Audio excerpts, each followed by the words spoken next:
दिवसापासून बेमुदत हे आंदोलनाला बसले होते. याचं मुख्य कारण की ती मिळकतीवर ती स्वतः तिथं राहतात, त्यांचं घर आहे, पण त्यांचा घरफाळा भरून घेत नव्हते, म्हणून त्यांनी ते आंदोलन केलेलं होतं. आणि न्याय न मिळाल्यास 26 जानेवारीला ते आत्मदहन करणार होते. यासाठी आम्ही त्यांना पाठबळ देऊन गट विकास अधिकारी, ग्रामसेवक यांच्याशी संपर्क साधून आम्ही आता मी बापूसाहेब लांडगे, आनंदराव लादे, इम्रान मुल्ला, संजय कांबळे यांनी पाठपुरावा करून व्हिडिओवर चर्चा करून आम्ही त्यांचा विषय मार्गी लावलेला आहे.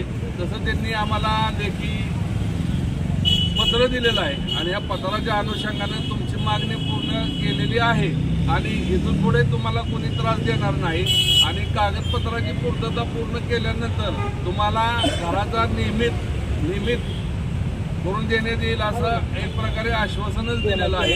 आणि तुम्हाला तिथून कोणी काढणार नाही, तुम्हाला कोण दमबाजी करणार नाही असं देखील आश्वासन त्यांनी दिलेलं आहे. म्हणून यांचं आता सदस्य जे बेमुदत हे आंदोलन आहे ते आम्ही प्रशासनाच्या लेखी आश्वासनानुसार स्थगित करत आहोत. आणि इथून पुढे जर या महिलांना जर कोणी त्रास दिला, ग्रामपंचायतीनं जर त्रास दिला, पंचायत समितीनं त्रास दिला, तर आम्ही सर्व भीमशक्ती, विश्व इंडियन पार्टी, RPI, सुशिक्षित बेरोजगार संघटना, सर्व संघटना मिळून एक मोठं आंदोलन आम्ही उभं करणार.